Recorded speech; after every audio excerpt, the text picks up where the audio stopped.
अगर इंग्लिश नहीं आती हिंदी बोल ले भाई, नहीं आता क्यों अपने आप को शो कर रहे हो। और बीजेपी के आरएसएस के जितने भी ये चमचे और नेतागण है ना, इनको आता ही कुछ नहीं है। अब आप देखो आज नेट चलाया 4 दिन बाद इन्होंने क्या फायदा लगा। ये ऐसी ऐसी नीतियाँ आई ना 2-3, तो इन लोगों ने उसको अपनी राजनीति में घुसा लिया। हम राम राम बोलते हैं, राम राम जी, हमारे को हाथ पकड़ कर नुका देते हैं बोल जा श्री राम, तो क्यों बोल जबरदस्ती कर देते हैं हमारे आदमी के साथ। नरेंद्र मोदी, अगर सद्बुद्धि तुम्हें मिल गई हो तो अब इस आंदोलन को खत्म करवा का मकसद, सरकार का मकसद ये था कि ये उग्र हो और हम इसको जातिवाद पे लेके आए। अल्लाह अकबर, हर हर महादेव। ये मतलब इनको क्या दिक्कत हो गई, इनका वोट बैंक पर चोट मार दी। पाखंडवाद अंधविश्वास बढ़ेगा उतनी ही ज़्यादा हमारा देश अविकसित होगा, अविकसित। हमारे को गालियाँ देते हैं फेसबुक पे, अंधभक्तों की संख्या ज़्यादा है, IT सेल इतनी लंबी है। मेरा नाम एडवोकेट JP शेखपुरा है सर। तो ये जब पसीना आया हुआ है अभी आध घंटे में, अभी ये कह रहे हैं कि पिंड छुटाना मुश्किल हो रहा है इनका, तो अभी जो मीटिंग चल रही है उसमें ही हो जाएगा जो कुछ होना होगा। ये जैसा भी ये वाहिगुरु परमात्मा करवा रहा है सारे, इनके दिमाग खराब हो गया था ना जानबूझ करके। तो करण नगरी में भी दिखा दिया है। हमारे जो व्यापारी दिल्ली नहीं गए थे, हमारे शहरवासी जो दिल्ली बॉर्डर पे नहीं देखा, उन्होंने बेचारों ने ट्रेड फेयर मेला देख लिया, अपना किसान मेला है ये कई मेरे को आके कहते हैं उनका फंडिंग कहाँ से आती है, आपको पता फंडिंग कहाँ से आती है। हम सारे किसान इकट्ठे होकर के कभी चादर से पैसे इकट्ठे करते हैं, कभी सब्जी आती हैं किसी गांव से, कभी दूध आता है, कभी मतलब लंगर, इस तरह से हम लोग इकट्ठे होकर के अपना काम करते हैं। पर लोग जो गंदे विचारों के लोग हैं ना, वो सोचते हैं कि इनके पास पैसा पाकिस्तान से आता है। इन्होंने पाकिस्तान बोला, खालिस्तान बोला, इन्होंने बलात्कारी बोला, इन्होंने माओवादी बोला, अब तालिबानी बोलने लग रहे हैं। ये सेकुलर कहते हैं, ये सेकुलर का पता नहीं ये क्या चीज़ होती है। तो ये इस देश में है ना, ये मतलब बस इस 2014 से है ना, वोट मैंने भी मोदी को दिया था, पर 2014 से मोदी सरकार जब से आई है ना, ये बाबाओं के हाथ में जो आया है ना, बस इन्होंने मतलब इस देश में बच्चा पैदा होता है तो उसका बारे में नहीं पूछते हैं ये कौन सी जाति में से पैदा हुआ है, तो इस तरह से हो गया। मतलब बहुत ये देश के लिए खतरनाक है। कनाडा का प्रधानमंत्री की वीडियो देखी, कभी तो रेल में चढ़ जाता है, कभी वो बाजार में चला जाता है, ना कोई उसके आगे पीछा होता। आपके माध्यम से पूछना चाहता हूँ, मेरा देश ऐसे किस तरह से बनेगा, ये राजनू नहीं पता लगा भाई नेता आया हुआ है कि नहीं आया हुआ है।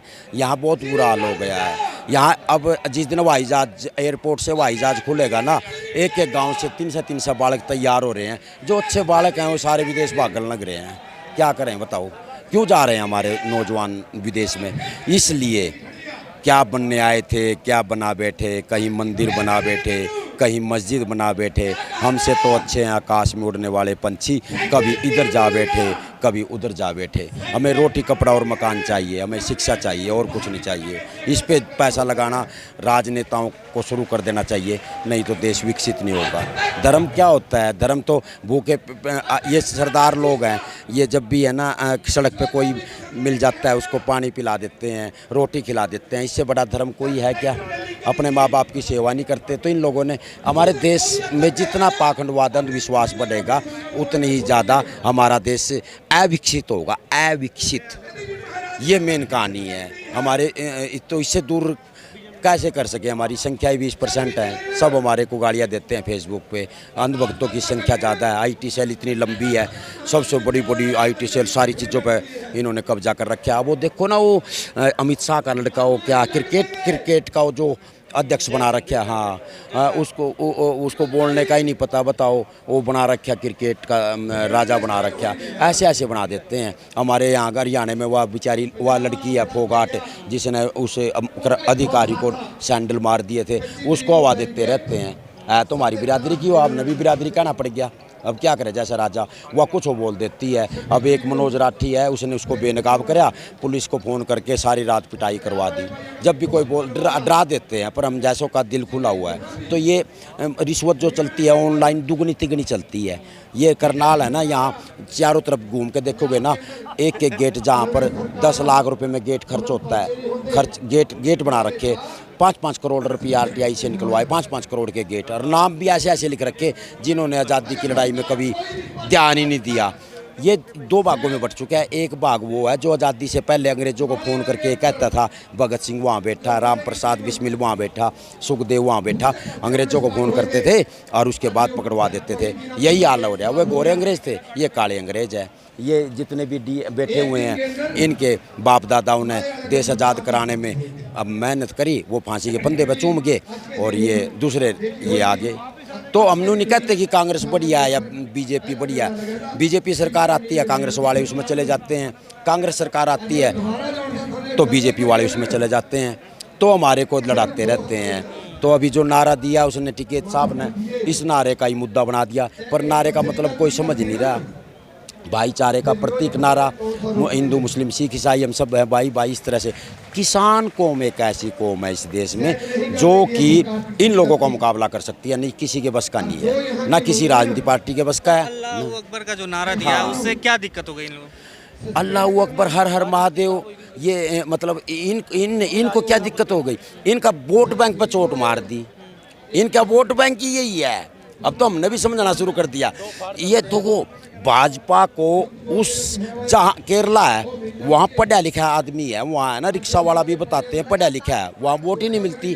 जहाँ पढ़ाई अच्छी है दिल्ली नहीं मिलती, जहाँ शिक्षित हो जाता आदमी वहाँ इनका वोट बैंक घट जाता है। जहाँ मतलब वो अंधभक्ति किसको कहते हैं, जो पाखंडवाद अंधविश्वास में बढ़ जाता है, वहाँ इनको वोट बढ़ती है। इसलिए तो इस शिक्षा प्रणाली में पाखंडवाद लेके आ रहे हैं जगह जगह। ये बस वही लगा लो, मतलब श्री रामचंद्र जी महाराज एक अच्छे आदमी थे, श्री कृष्ण जी महाराज एक अच्छे आदमी थे, ये चले गए इस दुनिया से हैं। तो इन लोगों ने उसको अपनी राजनीति में घुसा लिया। हम राम राम बोलते हैं, राम राम जी, हमारे को हाथ पकड़ कर नुका देते हैं, बोल जा श्री राम। तो क्यों ज़बरदस्ती कर देते हैं हमारे आदमी के साथ। तो ये चीज़ें हैं, आपको बताने लग रहा है, ये चीज़ें देश को पीछे धकेल रही है। अब कैसे तो देश का होगा।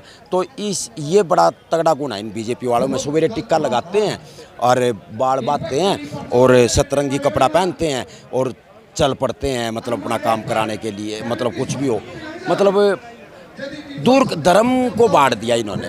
जय श्री राम का वो राजनीतिकरण कर दिया। तो अच्छे आदमी, महापुरुष आदमी थे बेचारे, अच्छा राज करते थे, उनके राज में जो हमारी लोग हैं वो सुखी रहते थे, उनका नाम हो गया। तो ये चीज़ें हैं, ये कहाँ तक लेके जाएं, किस किस को समझाएं, क्या करें, कुछ नहीं समझ में आ रहा। जैसा है कि बेटे का जो वीडियो वायरल हुआ, आखिर क्यों हुआ? वो इंग्लिश ही तो नहीं बोल पा रहे हैं, आपको क्या लगता है क्या पीछे उससे? अगर इंग्लिश नहीं आती, हिंदी बोल ले भाई, नहीं आता क्यों अपने आप को शो कर रहे हो? और बीजेपी के आरएसएस के जितने भी ये चमचे और नेतागण है ना, इनको आता ही कुछ नहीं है। इनको आता है सिर्फ धर्म से लोगों को लड़वाना।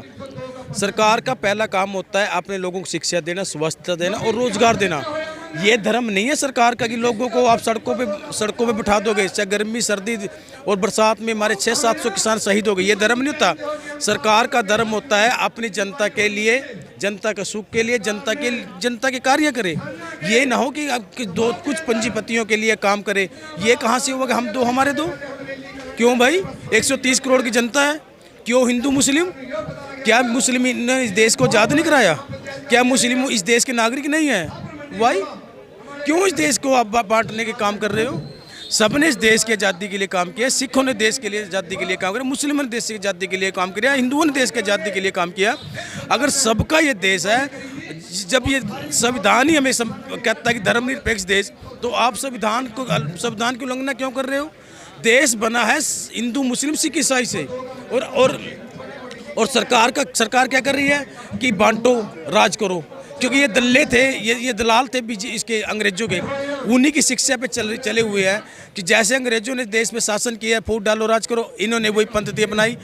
जहाँ धर्म की लड़ाई वहाँ धर्म से, जहाँ जाति की लड़ाई वहाँ जाति, जहाँ क्षेत्र की लड़ाई वहाँ क्षेत्र से। इनको अपना मकसद हल करना है और इस आंदोलन को भी ये जातिवाद पे लेकर आना चाहते थे। मैं धन्यवाद करता हूँ, मैं किसानों को धन्यवाद करता हूँ, मैं संयुक्त किसान मोर्चा जिन्होंने अपनी शांति बनाए रखा। इनका मकसद, सरकार का मकसद ये था कि ये उग्र हो और हम इसको जातिवाद पे लेके आए, सिखों का आंदोलन बनाए, जाटों का आंदोलन बनाए। बाकी जो कम्युनिटी है, चाहे वो कोई सी भी धर्म है, कोई जाति है, उनको अलग करके फिर सत्ता में ले आए। ये फंस चुके हैं। इनका मकसद था कि ये लड़ाई करवा के हम सत्ता में ले, अब ये सत्ता में नहीं आएंगे। अब इनके लिए फांस बन चुका, गले की फांस बन चुका है ये भी। अब तो मैं नरेंद्र मोदी से प्रार्थना करता हूँ कि हे नरेंद्र मोदी, अगर सद्बुद्धि तुम्हें मिल गई हो तो अब इस आंदोलन को ख़त्म करवा के, जो जनता नहीं मांग रही, जो किसान नहीं मांग रहे हैं, इससे किसानों का तकलीफ नहीं है, इससे उस वर्ग को भी सब ज़्यादा तकलीफ है जिसके पास ज़मीन नहीं है। जो फूड है उसका जो है एसेंशियल कमोडिटी एक्ट जो है, उससे तो सब ज़्यादा दिक्कत भूमिहीन को है। भूमिहीन कहाँ से खरीदेगा?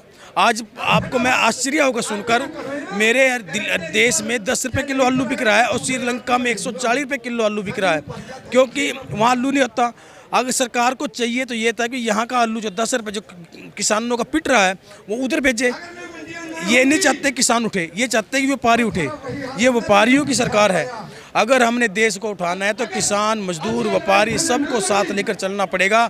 और ये देश जहाँ विकसित होने के कगार पे था, आज ये विकासशील के टैग से हटकर ये आज विकसित देश के टैग पे आ चुका है। मीडिया का बड़ा दोष है इसमें। सोशल मीडिया ने तो इस देश, अगर आप जैसे नौजवान ये माइक लेकर नहीं आते ना, ये जो मीडिया है, ये जो टेलीविज़न है ना, ये बड़े बड़े जो रात को चलते हैं, तो इसमें 2 आदमियों के सिवाय आज तक कोई किसानों की बात नहीं करता। एक तो रवीश कुमार और एक ये संदीप, और भी एक आधा करता होगा। तो ये जो चैनल है ना, ये सारे राजनेताओं के हैं। राजनेताओं के पास जो 2 नंबर का पैसा होता है ना, या तो चैनल पर खर्च कर लेते हैं या वो कर लेते हैं। तो हमारे देश को पीछे धकेलने में सबसे ज़्यादा मतलब हाथ है इस चैनलों का, इन मीडिया वालों का। इन्होंने हमारे देश को बर्बाद कर दिया। मुसलमान को डिबेट के लिए बुलाएंगे, उसको समझाएंगे, उसको बिठा देंगे इस पैसे दे करके। मतलब और देशों की मीडिया देखिए स्पष्ट बात करती है।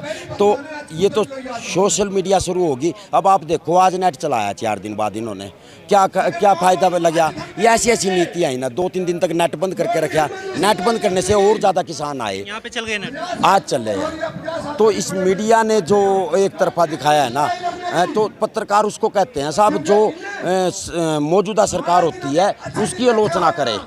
लेखक वो होता है, सबसे भारत का सबसे बड़ा लेखक पत्रकार वो माना जाता है जो मौजूदा सरकार के विपरीत बात करे, क्योंकि उससे जगाने के लिए बात करे। अगर आप सारे ही पत्रकार मोदी की वाह करने लग जाएंगे, फिर उसकी आलोचना करने वाला कोई नहीं मिलेगा।